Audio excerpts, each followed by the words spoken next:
Hey guys, just got back from work.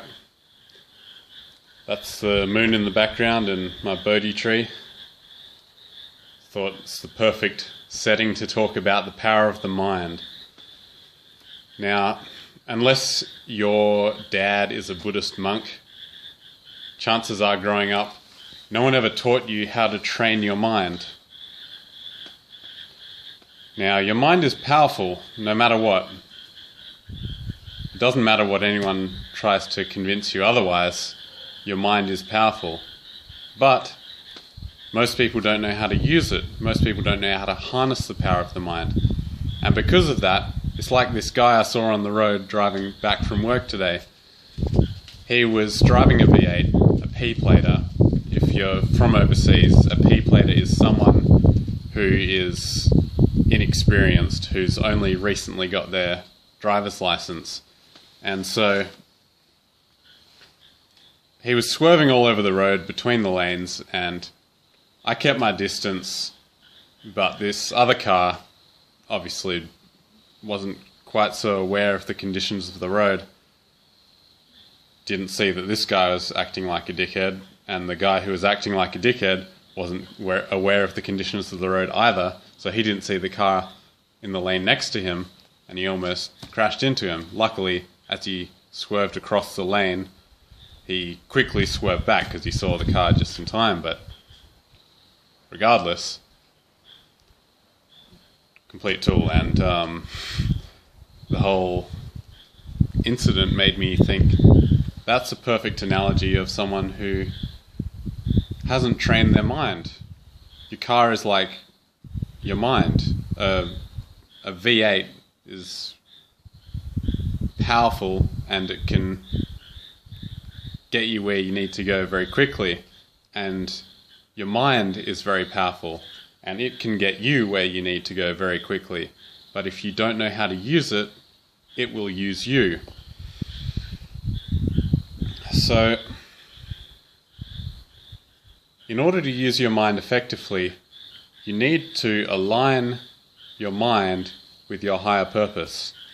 See, if your mind is in control of things, you're going to suffer.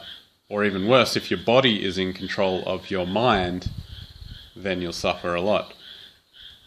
There's a two-way relationship between our body and our mind. But there's also our spirit, as I've talked about in previous videos, and your spirit is above your mind. I don't care whether you believe in a spirit or not, it exists, and if you're not aware of it, this video is not for you. It's not about trying to convince you of the existence of your spiritual nature. This is a video for people who are awakened to a degree and are receptive to the message. So you've got your spirit, you've got your mind, and you've got your body. And if it gets flipped upside down, you're going to have problems. And that's what happened to me last year. I got very sick, and my body was controlling my thoughts, and my thoughts were separating me from my higher self. And so when I was sick, the symptoms kept getting worse and worse and worse. No matter what medications I took, no matter my diet, no matter the exercise changes that I made, the symptoms might go away for a little bit and then they would come back because I was ignoring the power of the mind. And the body, like I was saying, the body was influencing the thoughts, or it should be the other way around. And I finally discovered that. I finally connected the dots. I flipped it the right way up, so I had my higher self, which up until that point, I was not 100% convinced of. And then I had the mind, and then I had the body. So when I flipped it the right way up with the higher self at the top, in its rightful place, then things started to work out for me, and my body got better, and it didn't even take a long time. It was quite surprising to me just how quickly, because I'd been suffering for a long time, for months, and just like that, got better. And it was because I used the power of visualization to imagine. Look, the details of what I did is not as important as the underlying concept, but just anyway. What I did was I used the power of visualization to visualize a white light going through the affected organs in my body, and as it went through, I would visualize it purifying these dark red patches where I had inflammation, pain, and all the related symptoms. And as I visualized the white light coming through, I changed these dark red,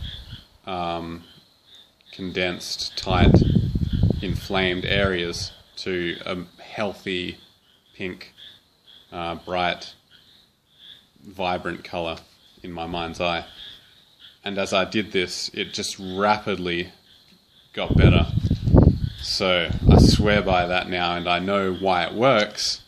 And it's because just prior to the visualization, in the same night, I connected with my higher self in terms of believing 100%. 99% is not good enough. You have to believe 100% that you have a purpose on this earth, that you are not just this fleshy corpse that will live maybe 70, 80 years and then decay, and that's it. You have to be 100% convinced that you have a spirit, that you are on this earth to serve others. Okay, you're not just here to eat shit, fuck, make money, drive a V8 and swerve all over the lanes like a dickhead. You are here to serve others, alright? So find out. You already know what your passions are, your strengths are. Find out how you can harness these to serve others, like I talked about in my last video. And when you do that, then your mind is unstoppable. And the more that you use your mind and your intentions to act. See, it's all well and good to think about these things, but when you put your thoughts, your intentions into action, into manifestation in the physical world, for example, I've set the intention to release a video every single day, so this is part of that. Every time I release a video, it gets more powerful. The next one is going to be more powerful than this one. That's just the way the universe works. When you have an intention and you follow through with it, you gain more power. The universe pays more attention to you. Alright? Shout out to Arash Dibazar and Malachi for teaching me that very powerful key. So, learn to train your mind. Learn to harness it. Whether it's meditation, whether it's visualization, whether it's neuro-linguistic programming, whatever it is, find out what works for you. Find out how to connect with your higher self to bring your vision, your purpose into manifestation through the power of your mind into physical reality, and then your mind will get stronger and your spirit will shine in the world. Thanks for listening, guys.